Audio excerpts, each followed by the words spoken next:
One day, I heard a story that was almost too incredible to believe. It was a tale my mother had heard long ago from her grandfather. Their family had lived off the sea for generations.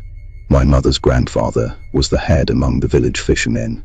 I heard from my mother that her grandfather once told her a strange, unbelievable thing. When he was still quite young, several times while out fishing, he and others came across drowned bodies floating in the waves. These corpses drifted on the sea, often in a grim and tragic state. But the eerie thing was this: whenever a boat came close, the drowned bodies would move nearer to it. Back then, this was the pre-war era, and the fishing boats were all fashioned. Most weren't powered by engines but by oars and sails. So whenever my grandfather found himself near one of these drifting corpses, he would row desperately to put distance between himself and the dead. Yet, strangely, the bodies seemed to follow relentlessly. At the time, my grandfather usually fished alone in a small boat, making it impossible to haul a corpse aboard. Plus, driven by the need to make a living, he couldn't afford to stop fishing just because of these floating dead.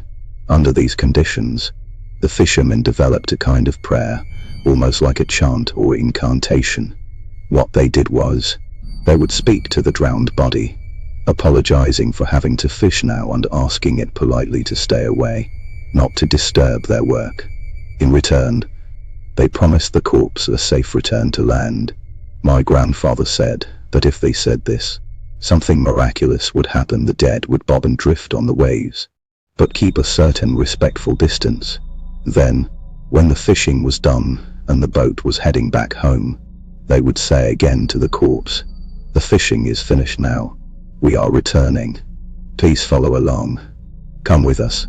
And unbelievably, as soon as they uttered this, the bodies maintained that strange near minus to minus close distance and accompanied the boat back to the harbor. My mother's grandfather said that no matter what form a person took after death, it seemed they never wanted to remain at sea forever. After hearing this mysterious story from my mother, I often thought maybe returning to land is simply human nature. Though the tale isn't exactly terrifying, I want to share my own experience. This is the story of me, a person who hates the sea, and something that happened 2 summers ago when I went back to the coast. I can't swim in the sea. I can swim in pools and rivers without trouble, but I've never been able to swim in the ocean. The reason goes back to when I was a child. One summer during elementary school, I went swimming in the sea with some friends. We both drowned. I was saved, but my good friend did not survive. If I'm honest, at that time I was so overwhelmed with despair, I barely remember the drowning itself. I recall vaguely that some adults swimming nearby pulled us out of the water. We were dragged to shore and rushed to the hospital.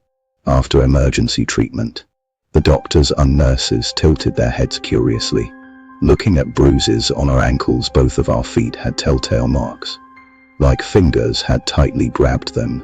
Later, after discussion between doctors and police, the theory was that in panic, as one of us was sinking, they must have grabbed the other's ankle in a desperate attempt to pull both up. That caused the bruises. After that incident, I stopped going near the sea. I grew to loathe water, even avoiding swimming pools. But over time, I gradually overcame some of my fear. Still, I could never bring myself to swim in the sea. It isn't because my friend died by my side. Not exactly. It's just a profound, inexplicable fear I carry. Even though I've forgotten the details of that drowning, something inside me still recoils at the thought of the ocean. Every summer since then, I return to that beach to honor the friend I lost in the sea 2 years ago. Now grown, I once again drove out to that coastline. The sun beat down fiercely that day. Sitting on the scorching sand, I noticed something strange. There wasn't a soul in sight. Puzzled, I wondered if maybe people avoided the water at this time because jellyfish tend to appear then. Later, I found a spot, sat on the beach, and quietly thought of my friend. I opened a glass bottle I liked back then. I drank one bottle myself and placed another upright in the sand, as an offering. A part of me felt those silent memories of us, of youth lost to the sea wash over the shore with the tide. Though years may pass, by degrees, the panic began to fade. Yet, despite that, the memories of playing with him, the friend I once had, were irreplaceable. Lost in these thoughts, I watched the scenery around me. After about 10 minutes, I noticed something moving in the distance, just beyond my usual sight. Squinting closer, I saw the water near the shore churning violently. Waves splashed like arrows. Someone was drowning, I was certain of it. Without hesitation, I stripped down to just my undergarments and plunged into the sea. Strangely, even though I have always been terrified of swimming in open water, at that moment I felt no fear. I didn't even have confidence I could reach the struggling person before they lost strength. But none of that mattered as much as one fact: life was about to slip away right before my eyes. I couldn't ignore it. I thought of my friend who drowned years ago and how helpless I had been, only able to gasp and choke on the water without doing a thing. I vowed then I wouldn't let it happen again. So I swam desperately toward the person thrashing in the water. How long I swam, I don't remember clearly. Just as I was nearly upon them, their struggling arms suddenly disappeared beneath the surface. My heart pounded.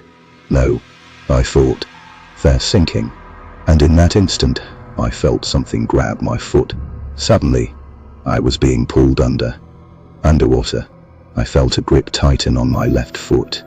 Though the water was murky, I knew it was a living person, because the woman holding me was dressed in a way no one would ever wear to swim in the sea. Worse, when my eyes met hers, I saw a twisted smile spread across her face, an expression that chilled me to the bone.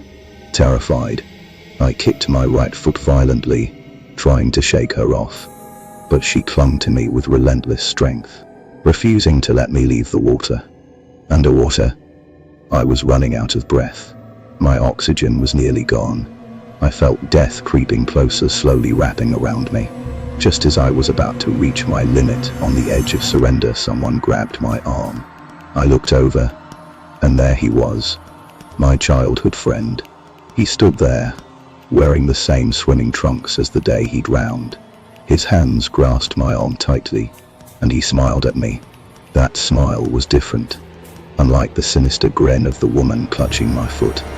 This was the smile we shared as children when we played together without a care.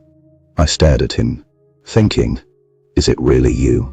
To see you now, at my last moment, it's a blessing. No sooner had I thought this than my body was thrust up to the water's surface. Blinded by the brilliant sunlight, I gasped for air, and my foot was no longer held down. Then the friend's voice faded away. I sucked in a long breath, grateful to be alive, but for some reason, the relief made me cry. Later, I swam to shore on my own and sat on the sand, looking at my left foot, the one she had grabbed, and my arm firmly held by my friend. I saw large bruises blooming across the skin. Had it really been my friend who saved me? That I had nearly drowned twice in the same place? And what of that terrifying woman? After calming down on the beach, I picked up the bottled cola I had left for my friend stuck in the sand. Noticing half the cola was gone, I knew then it was truly my friend who had saved me. If not for him, I might have been dragged into the vast ocean by that dreadful woman, lost forever beneath the waves. This was my father's story, born from a small misunderstanding. He had told me about it years ago, when I was 2 or 3. Our whole family had gone fishing by the sea on a Sunday afternoon. Many families were out enjoying the day. There was a girl about my age fishing with her father.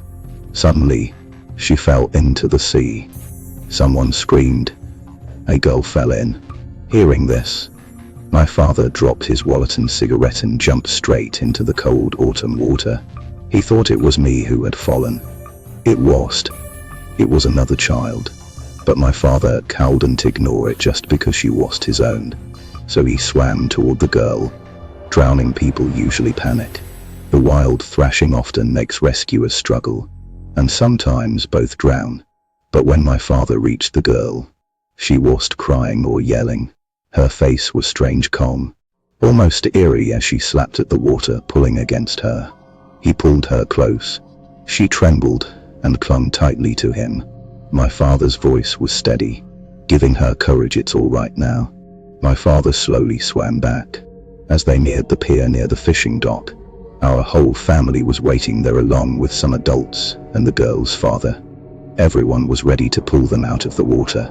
But just as they got close to the pier, the girl suddenly began to cry and scream. Then, faintly, my father heard a voice. It said they were the ones who had thrown her into the sea. The moment he heard that voice, a chill of doubt crept in. He immediately felt as if countless hands were wrapping around the girl from her neck down to her back. But these hands weren't dragging her down. They only held her tightly, refusing to let go. Amid the crashing waves and the girl's cries, my father also heard a deep, haunting chant. The voices were whispering, "Help me. I want to live, too." The girl struggled, kicking the water to try and break free from something unfathomable. Because the girl would not stop crying, my father gave up the attempt to land at the fishing pier, as he planned to swim toward a nearby shallow tidal flat instead. Someone called out for a fishing boat. Together, the girl and my father were pulled aboard. Once on the boat, the girl's frantic sobbing quieted. She even looked, strangely, a little happy. My father, feeling clever, thought maybe her fear had finally subsided. The fisherman on board asked him, "Are you both all right? Your throat and back have many handprint marks. Kids can be surprisingly strong." Hearing this, my father pondered the strange events. When he had first gone to rescue the girl, she had been eerily still, like a doll. But near the pier, she had cried desperately. It was truly bizarre. By now, our family, worried and anxious, waited at the harbor along with the girl's father. Soon, soaked and disgruntled, my father and the girl reached the harbor and stepped ashore.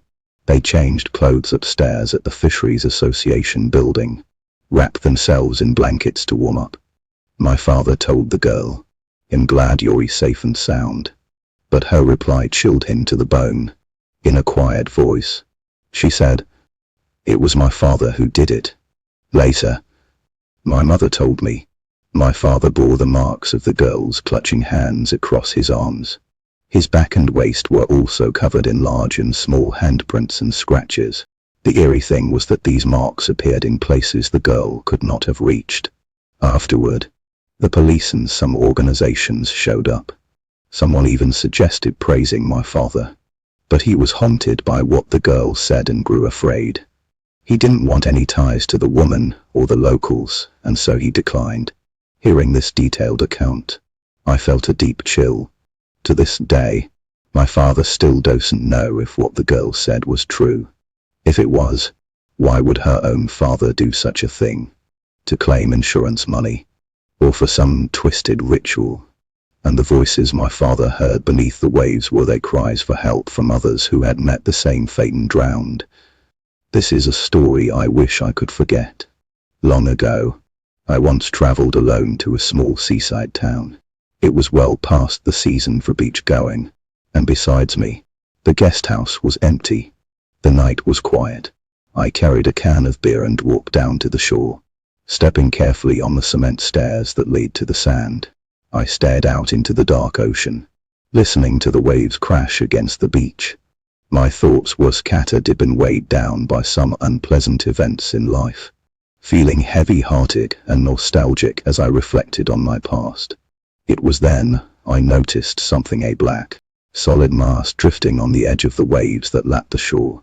I thought it must be a fish or some sea creature, so I walked over casually, curious. But as I approached, I caught a rotten smell on the sea breeze. When I got close enough, I realized it wasn't an animal but a drowned corpse.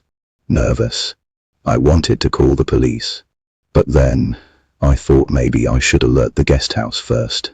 This was long before cell phones were common. I didn't even know where a payphone might be near this beach. I hesitated, frozen by indecision. Then suddenly, the corpse rose up, and with shocking speed, it moved toward me. As it came closer, bits of strange, unidentifiable matter began falling from its body. I was so terrified I plopped down hard on the sand. In the glow of a street lamp, I saw that the corpse was shedding rotten flesh and various small creatures.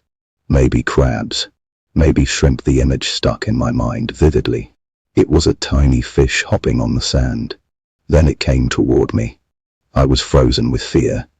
With its wet, slimy fingers, it forced open my mouth. It shoved that sparse filthy head right inside. Though it all sounded unbelievable, at the time I had no idea what was happening. Its head, arms, and shoulders slipped inside my mouth. A chill crept down my throat, eat into my belly. Its body felt strange, like it had no bones, soft and mushy like tofu. That creature, defying all physical laws, burrowed deep inside me. Only when it reached my waist did I snap back to reality. I struggled fiercely, fighting to get it out. Then an overwhelming stench of rot rose up. I wanted to close my mouth, but I couldn't. My tongue tasted a faint sourness. How long I struggled, I don't know. Then my memory suddenly cut off. Probably I passed out. When I came to, the cold sea wind had chilled me through. I stood up on the sand, gathering my scattered thoughts. I looked around the beach. No drowned body in sight. No fallen flesh. No crawling little creatures. Nothing abnormal at all. Maybe it had just been a dream. Yet that vivid sensation stuck in my mind. Even if it was only a nightmare, something inside felt unbearably wrong. Suddenly, a tight pressure squeezed my chest. Then I vomited right there on the sand. Tears stung my eyes as I stared at what had thrown up. There, wiggling in the mess, were dozens of tiny sea roaches struggling frantically. The rancid smell was awful, but I forced myself to look closer. Had those things crawled into my mouth while I was passed out? Or had this never been a dream? What if it all really happened? Could that creature be lurking inside me now? Were those sea roaches really in my stomach? Maybe the drowned body was somehow inside me. The thought sent a twisted nausea rolling through me. I wanted to banish the nightmare from my mind, but I couldn't. A black shadow of terror pressed down on me. Even though there was nothing left to vomit, my body kept heaving. I retched and retched as jumbled thoughts swirled in my head, though I hardly knew what I was thinking at all. I remembered someone saying that the worse you vomit, the more chance you have of throwing up your own organs. I desperately wished I could expel whatever was inside me and cleanse myself. Halfway through the ordeal, a flashlight beam suddenly swept across me. A worried voice called out it was the inn's landlady. She'd been worried when I didn't come back from my evening walk, so she'd come looking. With tears in my eyes, I told her what had happened. Then I vomited twice more. She took me back to the inn, and after a shower I finally calmed down. Later, I noticed two police officers waiting. They must have been called by the landlady. I told them about the beach encounter, but they seemed skeptical. They'd already searched the beach, and except for my vomit, found nothing strange at all. Since it was late, they left once they saw I was unharmed. I went to bed, but the landlady still worried over me the next morning. My stomach just wouldn't take any food, so I refused breakfast. Later, I returned with the police to inspect the scene again. Except for my vomit, there was still no drowned corpse. I stood there on the bright sand, dazed, unable to believe what I'd experienced. In the end, they concluded